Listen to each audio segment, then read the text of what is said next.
अस्सलाम वालेकुम। एक नए वीलॉग में आपको खुशामदीद कहते हैं। उम्मीद है आप जहाँ भी होंगे खैरियत से होंगे। कल की जो एक तवील मुलाकात थी उसका आज भी तज़किरा है। कल जैसे पहले भी मैंने एक वीलॉग किया था कि जो मुलाकात हुई थी आईएसआई के सरबराह उनके साथ डीजी मिलिट्री ऑपरेशन और डिफेंस सेक्रेटरी सुप्रीम कोर्ट में चीफ जस्टिस और उनके साथ जो उनके हम ख्याल जजेस हैं जस्टिस इजाजुल एहसन और जस्टिस मुनीब अख्तर, इनके साथ मुलाकात हुई थी। सिक्योरिटी ज़ाहिर है कि उसके ऊपर ब्रीफिंग दी गई थी। एक इसके अंदर तस्हीह करनी थी जो आज मुझे पता चला कि पहले ये कहा जा रहा था कि डीजी आईएसआई और डीजी एमआई उस मुलाकात में मौजूद थे, लेकिन ये तस्हीह करना ज़रूरी है कि डीजी आईएसआई और डीजी मिलिट्री ऑपरेशंस थे और उनके साथ डिफेंस सेक्रेटरी थे। जो इत्तलात हैं कि एक एलेबरेट ब्रीफिंग दी गई, जो तीनों जजेस साहिबान हैं, और जो क्रक्स है सारी स्टोरी का क्रक्स ये है कि ये सुप्रीम कोर्ट को और उन तीन जजेस साहिबान को वाज़े तौर पर बताया गया कि अगर वो पंजाब के अंदर 14 मई को इंतखाबात करवाने पर मुसिर हैं तो कम अज़ कम जो अफवाज पाकिस्तान है वो इस सिलसिले में जो इलेक्शन कमीशन है उसकी मदद नहीं कर सकती, क्योंकि उन्होंने पूरी जो डीजी मिलिट्री ऑपरेशन है, ज़ाहिर है कि जितनी जो डिप्लॉयमेंट है फ़ौज के अंदर, जो भी दहशतगर्दी के खिलाफ ऑपरेशन हो रहे हैं, इंटेलिजेंस बेस्ड ऑपरेशन, ज़ाहिर है कि वो मैंडेट तो DGI का है। तो इस हवाले से जो तीनों जो सुप्रीम कोर्ट के जजेस साहिबान थे, इनको एक एलेबरेट ब्रीफिंग दी गई है जिसमें ये वजूहात बताई गई हैं कि आखिर क्यों जो अफवाज पाकिस्तान है इलेक्शन कमीशन को इस मौके पर जो इलेक्शन की ड्यूटीज़ हैं उनके लिए जो ट्रुप्स हैं वो मुहैया नहीं कर सकती। दूसरा जो बात है उसमें ये भी बात सामने आई है कि क्योंकि आम तौर पर पाकिस्तान के अंदर जो इंतखाबात हैं वो सूबाई असम्बली हो या कौमी असम्बलियाँ हो, वो एक ही दिन होते हैं, लेकिन ये अब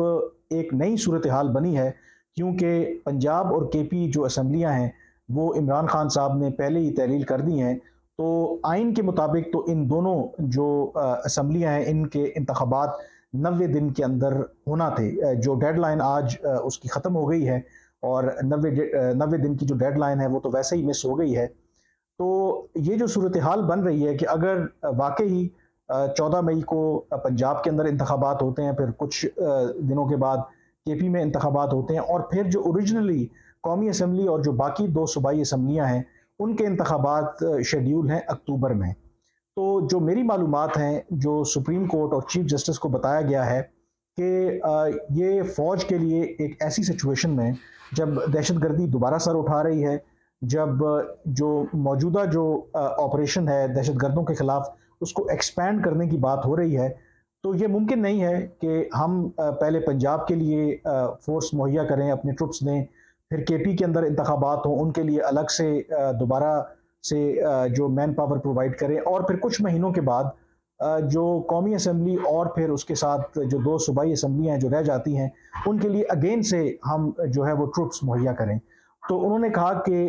एक तो ये मुमकिन नहीं है, मौजूदा जो सूरत हाल है, जो दहशतगर्दी के वाक़यात हैं, जो लॉ एंड ऑर्डर की सिचुएशन है, कि हम ये तमाम जो पर्सनल हैं वो प्रोवाइड करें। और दूसरा वो ये कह रहे हैं कि बार बार अगर सूबाई असम्बली के और फिर दो सूबाई असम्बलियों के अलग अलग से और फिर बाकी जो इंतखाबात हैं वो अलग डेट्स पर होंगे, तो ये इसका मतलब है कि पूरे 6 महीने की एक्सरसाइज है। तो जो ट्रूप्स की मूवमेंट है वो इतना आसान नहीं होती कि एक दफ़ा उनको डिप्लॉय करें, फिर उनको विड्रॉ करें, फिर डिप्लॉय करना शुरू कर दें। तो उन्होंने कहा कि ऐसी सिचुएशन में एक ही दिन अगर इंतखाबात हों तो वो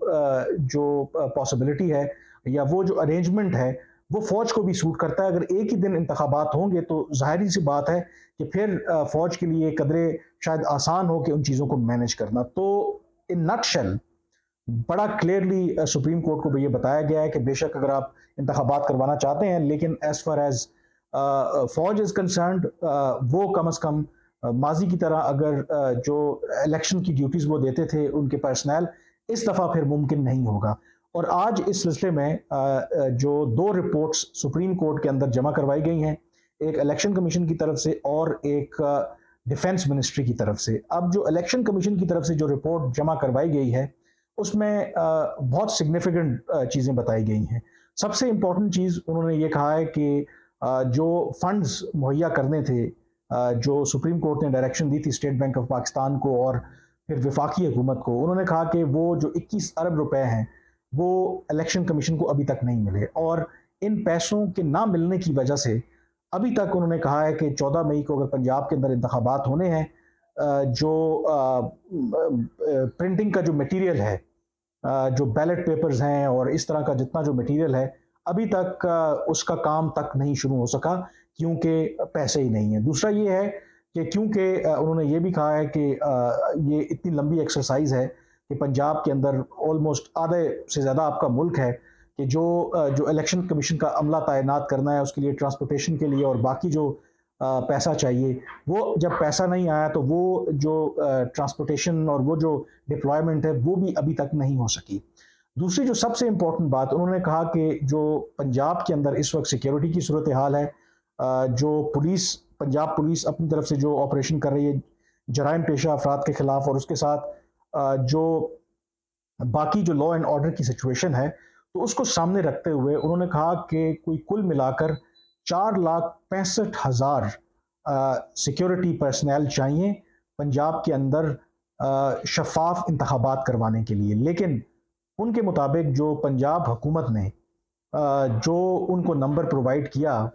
वो उन्होंने कहा कि मौजूदा सूरत हाल में सिर्फ हम 85,000 जो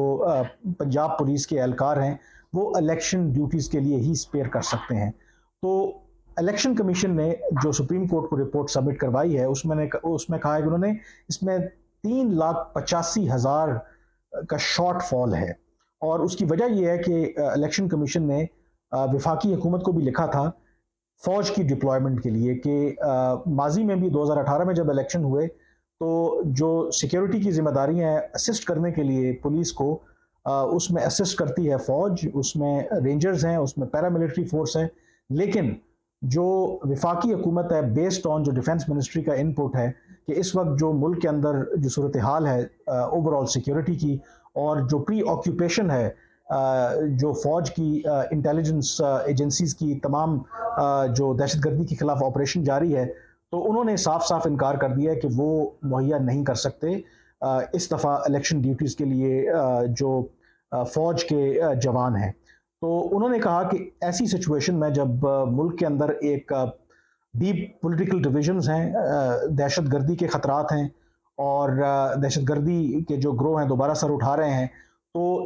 पुलिस के अकेले का ये काम नहीं है कि वो लॉ एंड ऑर्डर की सिचुएशन को मेंटेन करे और फिर मुल्क के अंदर एक साफ और शफाफ इंतखाबात हों। और जब इस फियर के अंदर जब इंतखाबात होंगे, जब फौज भी सिक्योरिटी प्रोवाइड करने के लिए नहीं आएगी, तो लोग फिर शायद वोट करने के लिए भी ना निकलें। तो उन्होंने सुप्रीम कोर्ट को ये भी रिमाइंड करवाया कि 90 दिन की शिक अपनी जगह पे, लेकिन साथ ही आइन के अंदर ये भी मौजूद है कि ये इलेक्शन कमीशन की जिम्मेदारी है कि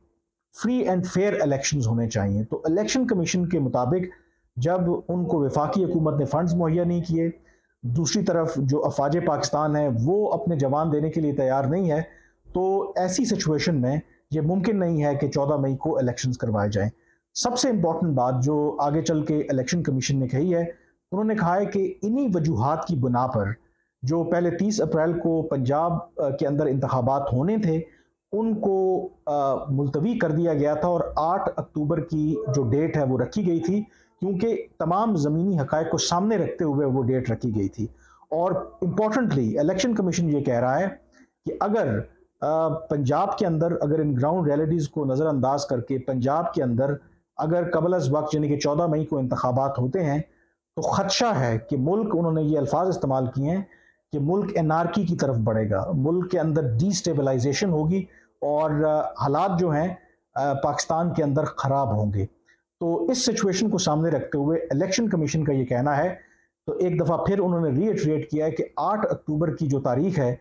पंजाब के अंदर, और मे बी फिर जो बाकी जो आम इंतखाबात हैं वो भी उसी दिन रख दिए जाएँ, उस डेट को बहाल कर दिया जाए। ये इलेक्शन कमीशन ने अब अपना जो रिप्लाई है वो सबमिट करवाया है सुप्रीम कोर्ट के सामने, और उसके साथ ही जो डिफेंस मिनिस्ट्री है उन्होंने भी एक रिपोर्ट सबमिट करवाई है। वो रिपोर्ट ज़ाहिर है क्लासिफाइड है, लेकिन मेरी जो रेलेवेंट लोगों से बात हुई है और जो इस वक्त सेंस है और जो कल भी मुलाकात हुई आईएसआई के सरबराह की, डीजीएमओ की और डिफेंस सेक्रेटरी की, उससे वाज़ेह है कि कोई रॉकेट साइंस नहीं चाहिए आपको ये नतीजा ड्रॉ करने के लिए कि उस खुफिया रिपोर्ट के अंदर भी एग्जैक्टली यही होगा जो इलेक्शन कमीशन जिस खदशे का इजहार कर रहा है, और दूसरा यही बात आम ऐन मुमकिन है कि उसमें कही गई है कि फ़ौज जो है वो मौजूदा सूरत हाल में अपनी मैन पावर जो है वो प्रोवाइड नहीं कर सकती। अब जो बॉल है वो 3 रुकनी जो बेंच है, चीफ जस्टिस की सरबराही में इस मामले को सुन रहा है, उनकी कोर्ट में है। अब देखते हैं कि ये जो रिपोर्ट्स इलेक्शन कमीशन की तरफ से और उसके बाद फिर जो डिफेंस मिनिस्ट्री की तरफ से सबमिट की गई है, इन रिपोर्ट्स के बाद जो ये 3 रुकनी बेंच है, क्या इस बात पर इसरार करेगा कि 14 मई को ही इंतखाबात होने चाहिए, या फिर वो कोई दरमियानी रास्ता निकालेंगे। एक मुश्किल सूरत हाल बहुत ज़्यादा, खास करके चीफ जस्टिस उमर अता बंदयाल और उनके साथ जो 2 हम ख्याल जजेस हैं, क्योंकि अभी तक उन्होंने एक बहुत स्ट्रॉन्ग पोजीशन ली है। अभी तक यही तासुर दिया है कि वो एस्टेब्लिशमेंट हो या पीडीएम हो या बाकी जमातें हों, वो किसी किस्म का दबाव बर्दाश्त नहीं करेंगे। लेकिन कल की जो 3 घंटे तवील मुलाकात हुई, उसमें जो सुप्रीम कोर्ट को और चीफ जस्टिस को और 2 जजेस को ब्रीफिंग दी गई, आज का इलेक्शन कमीशन और फिर डिफेंस मिनिस्ट्री का जो जवाब है, उससे साफ जाहिर है कि ना सिर्फ पीडीएम बल्कि इलेक्शन कमीशन और इवन जो अफवाज पाकिस्तान है, वो भी